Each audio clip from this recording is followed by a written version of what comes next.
आपको याद होगा कुछ दिन पहले प्रेसिडेंट ट्रंप ने एक फोटो शेयर की थी। फोटो एससीओ समिट की थी। पीएम मोदी के साथ थे चीन के राष्ट्रपति शी जिनपिंग और रूस के राष्ट्रपति पुतिन। और ट्रंप ने लिखा था बड़ा दिल टूटा टाइप से एक कैप्शन क्या था? ऐसा लगता है हमने भारत और रूस को चीन के गहरे अंधकार में खो दिया है। मैं उनके लंबे और समृद्ध भविष्य की कामना करता हूँ।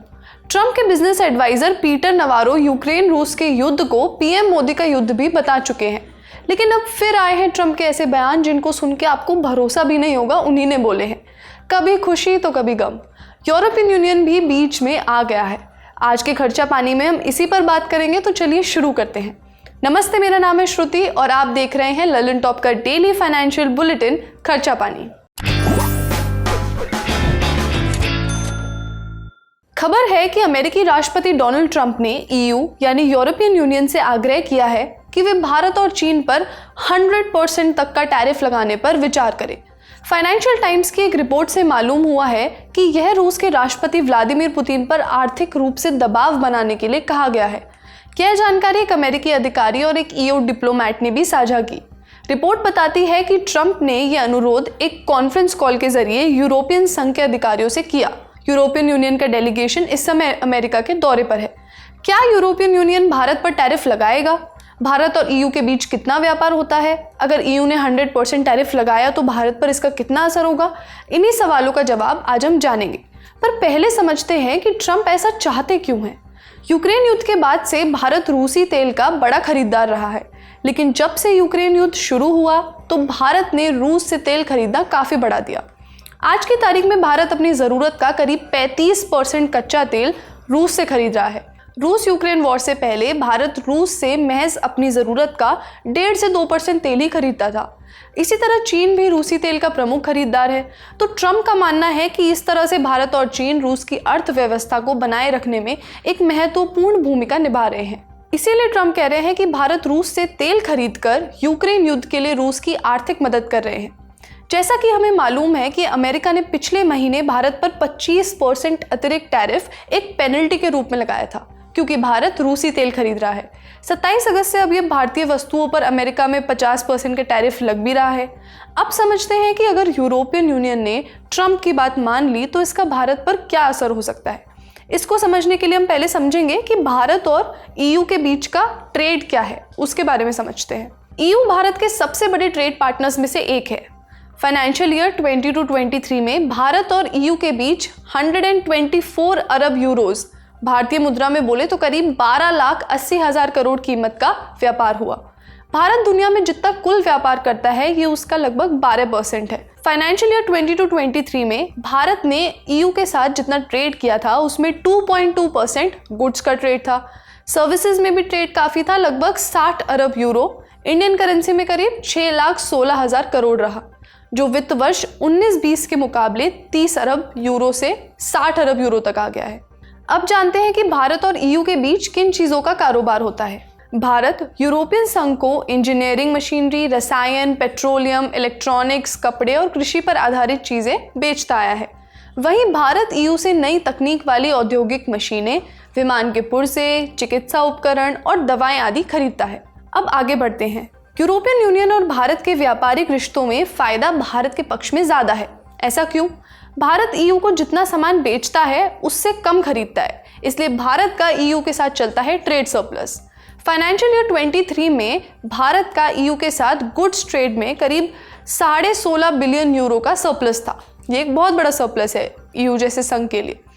आज की तारीख में ये रकम भारतीय मुद्रा में करीब 1,70,000 करोड़ बैठती है। सर्विसेज में भी भारत का पलड़ा थोड़ा भारी है, क्योंकि भारतीय आईटी और बिजनेस सेवाओं की यूरोप में बड़ी मांग है। इन ट्रेड के आंकड़ों से पता चलता है कि भारत और ईयू के बीच अच्छा खासा ट्रेड हो रहा है। इसे और बढ़ाने के लिए भारत और ईयू एफटीए यानी फ्री ट्रेड एग्रीमेंट पर बातचीत में तेजी भी कर रहे हैं। इंडियन एक्सप्रेस में 8 सितंबर को छपी पत्रकार शुभाजीत रॉय की एक खबर के मुताबिक यूरोपियन संघ के नेगोशिएटर जल्द ही भारत आने वाले हैं।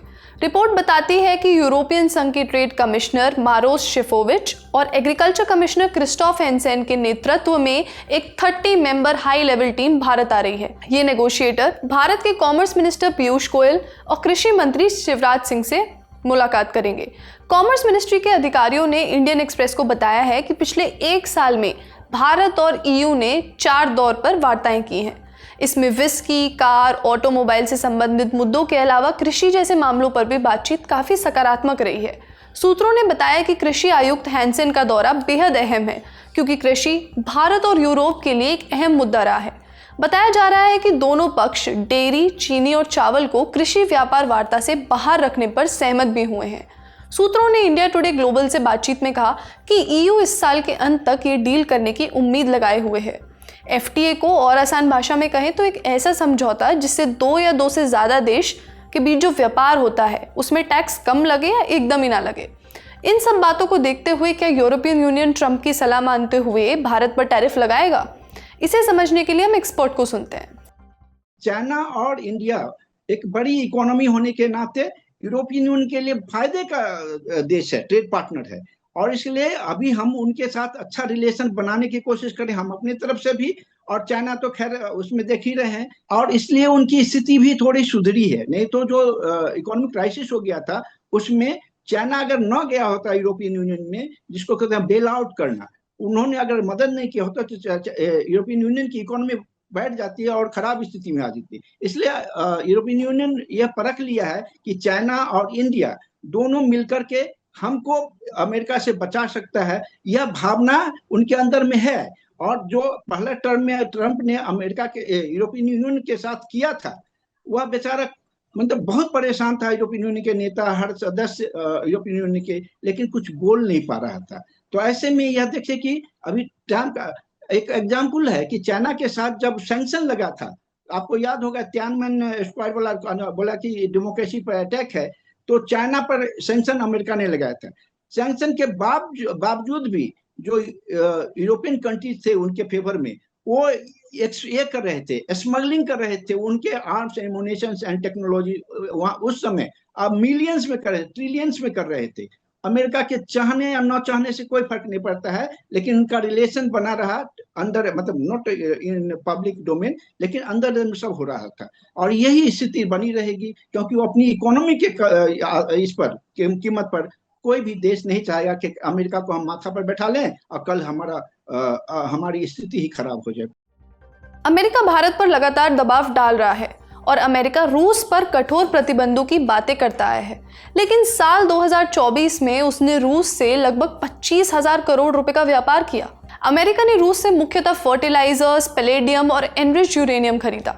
इसी तरह ईयू अब भी रूस से एलएनजी लेता है, जो एक तरह की गैस होती है, तेल, उत्पाद, कोयला, यूरेनियम, खाद, अनाज और मेटल्स, कितनी सब चीजें लेता है, लेकिन नाम सिर्फ इंडिया का आ जाता है। अमेरिका जो करता है मरता क्या नहीं करता, तो रशिया उसके के लिए चुनौती है। रशिया वर्तमान में जो स्वरूप रशिया है, क्योंकि रशिया सिक्योरिटी काउंसिल में भी है, और इसका बेसिकली उनका न्यूक्लियर पावर है, उनके पास रिसोर्सेज बहुत सारे हैं, रॉ मटेरियल, खासकर टेक्नोलॉजी के रूप में थोड़ा सा डिसइंटीग्रेशन के बाद वो कम हुए हैं, जो कि अमेरिका के तुलना में थोड़ा कम है। लेकिन इसको काउंटर करने के लिए उनके पास ऑयल है, रिसोर्सेज है। हमें अभी जो देखे हैं इसमें कोरोना के समय में हम रशिया से इंपोर्ट कर रहे थे ऑयल, और उसको प्रोसेस करके यूरोपियन यूनियन जो जिनकी इकोनॉमी ही पूरे ऑयल पर है, पूरे तेल पर है, उसको प्रोसेस करके दे रहे थे। लेकिन वो आज यूरोपियन यूनियन अमेरिका के प्रभाव में आकर के बोलता है नहीं, आप जो गलत कर रहे हैं, रशिया से आपको इंपोर्ट नहीं करना चाहिए। देखिए उसी को हम फायदा पहुंचाए हैं, क्योंकि इस क्राइसिस में अमेरिका का एक मोनोपोली हो जाता है, लेकिन यूरोपियन यूनियन का जो कहते हैं ना, इसलिए एक जो स्वायत्तता होनी चाहिए, हमारे कहते हैं संप्रभुता अपने फॉरेन पॉलिसी में, हम इस मामले में एक लेसन लेना चाहिए, क्योंकि हम अपनी फॉरेन पॉलिसी कहीं दूसरे के हाथ में गिरवी न रखते। यूरोपियन यूनियन का यही स्थिति है। हालांकि महीनों की छींटाकशी के बाद लग रहा है कि अमेरिका के राष्ट्रपति डोनाल्ड ट्रंप अब लाइन पर आ गए हैं। भारत पर 100% टैरिफ लगाने की बात तो कर दी, लेकिन उसके बाद उन्होंने एक और बयान दिया है। उन्होंने बोला कि भारत के साथ व्यापार में जो कुछ भी दिक्कतें आ रही हैं उसे लेकर नेगोशिएशन जारी रखेंगे। प्रधानमंत्री मोदी को वो वेरी गुड फ्रेंड भी बोल रहे थे। 9-10 सितंबर के बीच की रात में उन्होंने सोशल मीडिया पे लिखा, मुझे ये घोषणा करते हुए खुशी हो रही है कि व्यापार में आने वाली बाधाओं को दूर करने के लिए भारत और यूएसए बातचीत जारी रखेंगे। मैं आने वाले हफ्तों में अपने बहुत अच्छे दोस्त प्रधानमंत्री मोदी से बातचीत करने के लिए उत्सुक हूं। मुझे पूरा विश्वास है कि हम महान देशों के लिए एक सफल निष्कर्ष पर पहुंचेंगे। ट्रंप के पोस्ट पर प्रधानमंत्री नरेंद्र मोदी का जवाब भी आया। उन्होंने कहा कि भारत और अमेरिका घनिष्ठ मित्र और अच्छे साझेदार हैं। मुझे विश्वास है कि हमारी बातचीत भारत अमेरिका के व्यापार को मजबूत करेगी। हमारी टीमें इन चर्चाओं को जल्द से जल्द पूरा करने के लिए काम कर रही हैं। मैं राष्ट्रपति ट्रंप से बातचीत के लिए उत्सुक हूं। हम दोनों देशों के लिए एक उज्जवल और समृद्ध भविष्य सुनिश्चित करने के लिए मिलकर काम करेंगे। हालांकि जानकार अब भी ये कह रहे हैं कि ट्रंप के पुराने अनुभवों को देखते हुए उनके शब्दों पर विश्वास करना थोड़ा सा मुश्किल है, लेकिन जानते हैं कि एक्सपर्ट क्या कहते हैं।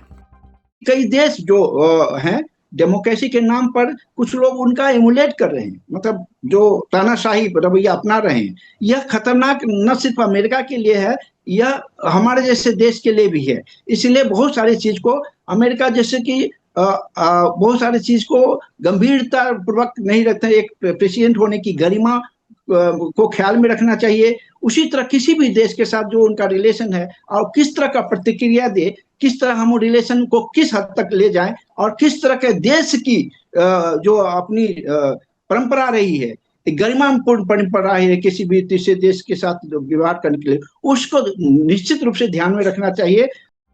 आज का खर्चा पानी यहीं तक। अपना ख्याल रखिए और देखते रहिए द ललन टॉप। शुक्रिया।